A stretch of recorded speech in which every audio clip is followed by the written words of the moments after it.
welcome back to here, which is where we are. Still aboard the good rickety sinking ship FMK. Yar. Yar. Yar indeed. Don't pirate your anime. Yar. Yar. I love that image that they use. Don't pirate anime with fucking Luffy on there. I'm like, We've had a lot of fun today, but you know what kind of pirating isn't fun? Well, the kind with lots of rape and murder, but also okay, none of it. Two kinds of pirating that are very bad and you should not engage in. The Reichert reveal of pirates are bad? Tune in for more Pirates Are Bad, maybe, tomorrow at TFS at the Table. But today, we're here to talk about anime. My Hero Academia. Yes, specifically, My Hero Academia, episode 55. Is it Academia or Academia? I know in, like, just the word, you can say it either way. I wonder if there's a pronunciation that is preferred for the title of this show. That's a good question. I feel like I've almost, other than you, heard universally academia, but I, like, as soon as you said academia, I was never like, that can't be right. I mean, honestly, I guess it's one of those. If you can say academia two ways, then I guess either way is accurate as long as you don't say Boku no Hero Academia like an asshole. Yeah, then you're wrong. Yeah, then you're wrong. Or Japanese, in which Yeah. case. Which is In fine. which case, you're wrong for entirely different reasons having to do with your culture and upbringing. Yeah, exactly. Sooner or later, people are going to find out that I'm not just pretend racist. I'm actually racist. No, that one's not actually true. Just isolate that clip, folks. Yep. My Hero Academia, episode 55. Icy Hot kicks a bunch of ninja ass and passes easily. Creation Girl, Froppy, Armwings, and Earjack square off against Miss Monocle and her generic minions, winning by going all out on attack and something the power of friendship. Bakugo, Hardboy, and Zappy Boy square off against some weird meatball conjuring motherfucker, and Deku, Gravity Girl, and Tape Boy go up against a bunch of randos. I'm sure glad we got this compelling, interesting fight with Todoroki. Sorry, I didn't get any sleep last night, so talking about this is kind of my NyQuil. Yeah, it felt like they were almost just like sorry about that. We needed to fill some time last episode. We'll get this out of the way quick, we promise. Yeah, like, he's fighting ninjas. Isn't that cool? We already know that Naruto is something that we kind of aped heavily from, like, early on and kind of continue to this day. But hey, like, we actually have ninjas in here. Isn't that neat? Isn't that funny? Yeah. Also, we only need to make one character design, and then we can palette swap. It's the Street Fighter 2. Also, one of them's a lady ninja, because eventually there's an explosion that blows some clothes off, and you see panties in a bra. Just got to look for it. Anyway, I actually found that, like, this part okay. I mean, it's not bad. Yeah, it's not like the thing that I liked about this episode, because I mentioned before we started that I was like, I really like this episode, and you seemed surprised, and I can get that. but I think this episode did did what I really like about this show, or like one of the things I really like about this show, is that the side characters get to do stuff, and they get to be in interesting situations, and they have situations that are tailored to them. Like having, Todoroki go like, they're using physical attacks to stop my ice, and they've got water to stop my fire. These guys knew I was coming and were ready for it. I'm like, that's cool. I feel like we don't get enough stuff where it's like, you have these specific powers. We've brought this counterattack to your powers specifically. What are you going to do about it? And him being like, piecing together like, oh, this is a city. This gas tank probably has actual gas in it, and that's going to make my fire really hot. I do like that fact where it's like there's no reason they would have built this to not, like, they built this city. They obviously tried to make it realistic to give us a realistic environment to train in, and that's train and / test in. Like, they want us to use. They want to know what we do in the real place. Yes, and that's kind of cool. It's also sort of crazy, and I don't know how they built all of this. And yeah, well, and you know what? Just saying that right now makes me realize that the building that Froppy and who's in that? Yeah, Froppy, Creation Girl, Armwings. That whole situation was basically built around earphone jack's power set. Yeah, because they built this city on rock and. Oh, okay. Yeah. It was all a ruse. It's all an elaborate setup. I was like, he's making an interesting point. Where's he gonna?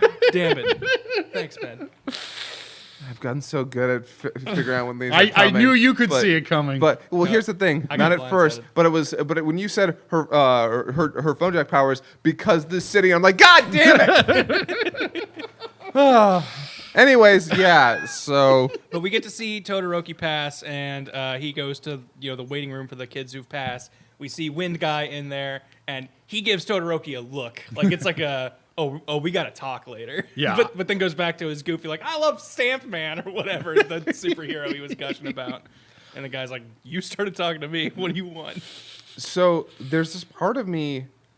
It's kind of interesting because, again, like I've said almost every one of these episodes, and I don't know why I continue to repeat myself. I've read the manga, so this scene happens in the manga, but something I noticed is that, yeah, he just randomly engage this other dude. Mm-hmm.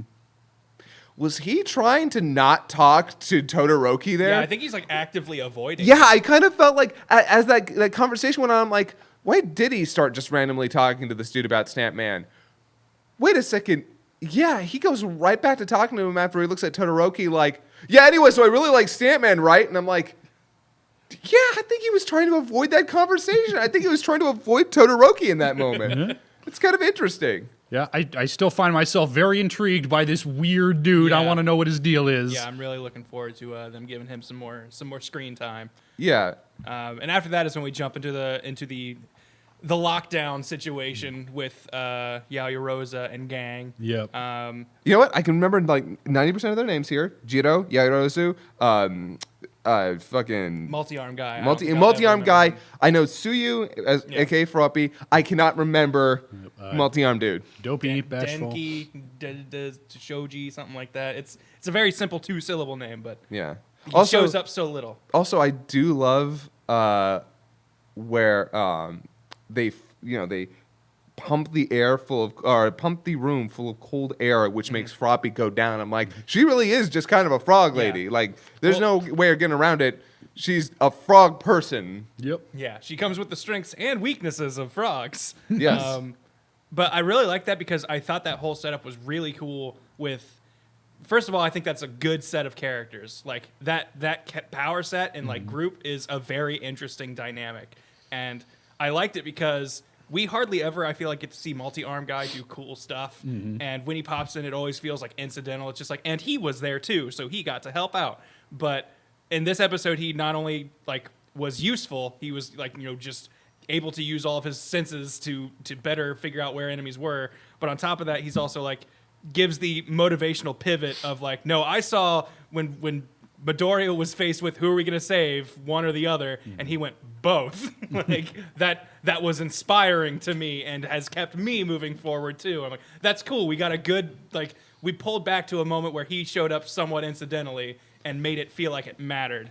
And I really like that the show, I feel like, consistently does that. It'll have very, like, this character just happened to be at this spot, and then 6 or 7 episodes down the line, someone's like, don't you remember? I was there. I saw this happen, and that had an impact. I'm like, that's good shit. That's my jam. So, interesting thing. This wasn't in the manga. Oh, okay. I was going to ask because it not felt unessential. Yeah, not quite so much as Multicolored Ninjas, but I'm sitting here like, yeah, this feels like filler. This feels like, at most, this is the sort of thing that after everybody who's passed is in that waiting room, you'd get like a panel of, oh yeah, we fought a dude who did this. Yeah. And then they stretch that into most of the episode. Yeah. No, you didn't get that in the manga. You don't know. You don't know how any of them, like any of, like all of those guys, I don't think they show how they passed it all in the manga. Like, we're just getting a bunch of extra stuff because the anime was like, well, first of all, we have to kind of pad out to the end of this arc because, like, I was wondering because, in the back of my mind, I was like, is there enough material to go a whole 13 episodes with these tests? Mm-hmm. But moreover, I also thought to myself, yeah, in the manga, they kind of just brushed over all of its side characters and focus, like, mainly on, like, maybe 4 of, like, in 5... Here, yeah, the anime wants to go out of its way to give all these characters, show how they won, and an added benefit, show you other schools. Yeah. Like, that is actually one thing while I didn't need to see all this stuff, it is kind of cool to see other schools and all these girls, these preppy girls and their Ojo-sama leader. Yeah. Like, I'm like, okay, this is a little more anime than I'm used to with My Hero Academia, but that's cool. So you know what clued me in that it was probably filler was two things. So first, they've got the sniper girl with the big hand slingshot thing, and she shoots out all the windows so that they can't see out of them. Well, wait. Each window perfectly shatters so that it's opaque but doesn't knock the entire pane out? That's kind of convenient. Also, about 2 minutes later, all these steel shutters come down. A, why didn't they do that to begin with? That. And B, how did they get control of the building and the shutter system? So, yeah, it's like not a huge deal breaker, but the show is usually a little smarter than that. Yeah. And I'm going to hit you with number one real quick. Okay. The reason they didn't open with the shutters, we had to injure Earjack Girl's ear. That's true. That was a crucial part of the plan because phase one was get rid of their senses. Oh, we yeah. we cut out the ears and we cut out the eyes. And then, obviously, yes, they didn't need to cut out the eyes with the ear with the slingshot, but I think that was we need to show that someone is shooting at them and then throw the shutters. I think every window is just opaque and we can't see through it now was maybe a convenient side effect that was unnecessary since they were going to close the shutters anyway. But yeah, and as far as how they got control of the building, someone's power. Yeah. I mean, like, that's the thing. When it comes to, like, pumping in the cold air, they show, oh, that's somebody's power. Somebody's standing by one of the vents and using their power to pump cold air in. Yeah. I'll go with that all day, because if anything, only having one or two powers that are super relevant on the enemy side like that is less than we usually get. Yeah. But, like, I really liked that sequence. The only thing that I thought was kind of disappointing is like Froppy doesn't really get to do anything. Yeah. Like, she gets to be there as a red herring, which I think was cool because as soon as the cold air starts coming in, my mind immediately went to where they want it to go, which is, oh, this is to cut off Froppy. This is to make her too cold to do anything. But then like the curtain pull of like, no, this was actually for Creation Girl to have to deal with something and waste her power and like just to drag her out. I was like, that's actually a really good twist because it fooled me too. And then when they solved it with a fairly simple solution, I had also thought, why don't we drill through the floor or something with like a little drill thing? Like there were a couple ways they could have gotten around it, but I did really like, again, just here are these what feels like a slapdash group of characters. We're going to tailor a situation to them and show you how they get out of it. And they did it like 2 to 3 times in this very episode, but I was like, every time I was just like, that's really cool. I'm glad we have an interesting power set of characters getting to do stuff who we don't normally get to see. Yeah, it is a bit of a narrative convenience, too, that every time somebody proposes an alternate solution, the easy rebuttal, like, let's funnel us into the one solution we actually want to use is, no, they'll be expecting that. Yeah, so we need to break down the door. Nah, that's probably what they're planning. Well, then we should probably try to force our escape. That's probably what they're planning. well, that's... The correct mindset to take on that one is always make the safest plan you possibly can. And they did. Like, for all intents and purposes, I don't think they expected a sound attack like that, which...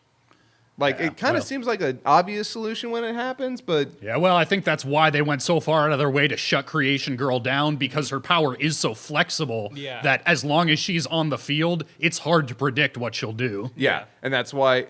Yaya Rosa is one of those characters who's got this very unique power that has so much flexibility, and I love it. Yeah. So we did a D&D one-shot with kobolds a few weeks back. Yeah. There is a wizard character in D&D 5e that basically has that power. Yeah. And that is why I chose that as my one-shot character. Oh, man, I want to play around with that Make dumb some silly shit. situations work out. Yeah, it's got a few more limitations than what we see from Yaya Rosa, but it's dumb fun. Yeah. Also, the fun bit with her just taking her top off to get some earmuffs and just be like, sorry, you're going to have to deal with the current situation real quick. Just like, that's a good way to go. I got to get naked to make my stuff. Sorry. Yeah. I'm also really glad. So I love Yaya Rosa's response to that to just start taking her clothes off in front of Arm Dude, which shows a lot of comfort with her own body, but also kind of like this... maybe disregard for or maybe respect for Arm Dude. Yeah. Like, I know you'll do the right thing. I got better things to worry about right like, now. Hey, guess what? Yeah. When push comes to shove, I know what's more important. I could think of at least 5 male characters that, if they had been present, would have been more of a problem. Yeah. Yeah, you've got Denki, you've got Midoriya, you've got oh god, what's his Tape face? guy would probably. Tape guy would Yeah. probably. Yeah. Which one's Dinky? Lightning Dude. Yeah, Lightning Dude, definitely. Yeah. I mean, especially like Kirishima's manliness might have gotten in the way a little bit. Yeah. Yeah. Anyway, yeah. And do we even need to say Mineta? Nope. But we did anyway. But I love Taka made the perfect tweet. Mineta is the kind of guy who walks around in public with an Ahegao shirt. Yep. I really like the tweet I saw with there was Shinzo we saw in the tournament like last season, guy with mind control powers. He's like, but wants to do good and just strives to be a good man. Like that guy entered, but then fucking Mineta passes. Like, what? This world isn't fair. You've got someone with such a useful power who's stuck in another class. Do you know how Mineta passed? I don't even remember. I know. He aced the writing exams. So he's just a nerd. Yeah, the fact that he aced all the writing exams is the only reason he was able to get in, even though his power is not very useful. It's pretty good. But then after that, we cut back to Deku's group. We got him, Uraraka, and Sero, Tape Man. Yeah. And he's basically going, all right, well, you guys capture people, so we have easy targets. I will be a distraction. And then we get a cutaway to Eraserhead and Joke, and she's going like, so you really like your class, and you're all worried that they're divided and split up, and you can't see them. Like, you must really care about them if you're so worried about them. And like, we get another cool character moment of Eraser being like, oh, I'm not scared.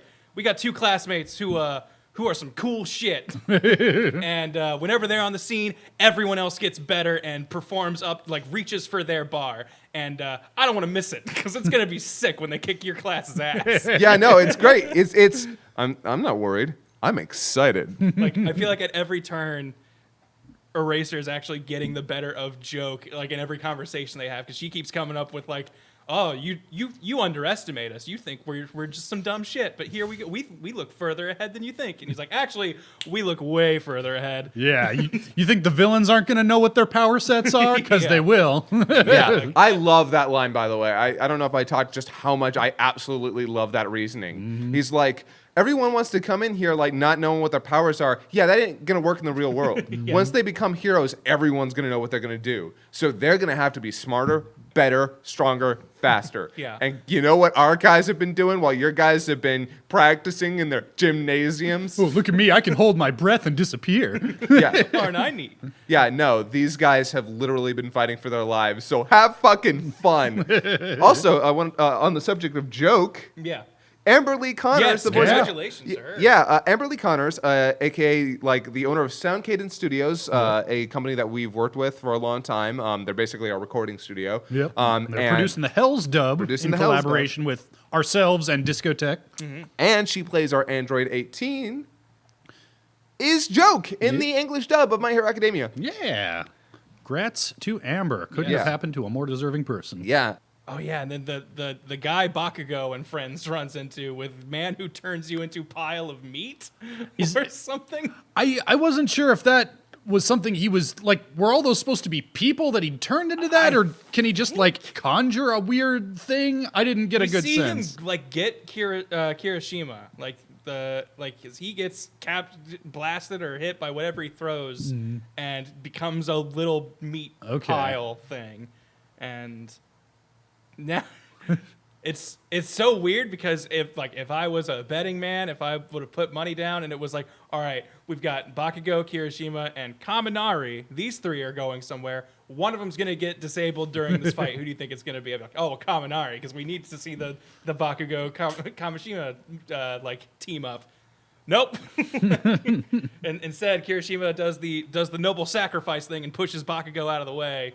So then that's kind of all we get to see of this showdown so far, but it's a really weird power, and I'm real curious to see what it's about. Yeah, this one, by the way, is not filler, and it's a cool fight. Yeah, you could tell like, oh, this is what they're building up towards. Yeah. This is the one to pay attention to. Yeah, and it really is. I love this fight. I love everything that's about to come up. Like this is where the test actually starts to take its real upswing. So I'm excited. I'm hoping that the filler is a little less intrusive, but yeah, that's. I mean, we can pretty safely assume that whatever this horrific transformation is, it is temporary. They wouldn't let him in here to kill a bunch of people. But that does raise an interesting point that I hadn't considered before, is that we haven't seen any powers that are just inherently deadly. Just pure lethal. Yeah. Like, there was in the Ultimate X-Men comic book, which is a pretty mixed bag, but it has this great issue where this mutant's power manifests and it just kills everything in a 1 mile radius. Oh, yeah, that one. Yeah, plants, animals, people, everything. He can't turn it off. He can't control it. Just a mile around him is death. Is death. And so Wolverine goes to go handle it because he can regenerate faster than it kills him. And he goes, and this kid, he's realized, oh my God, something terrible is happening. He's tried to like sequester himself.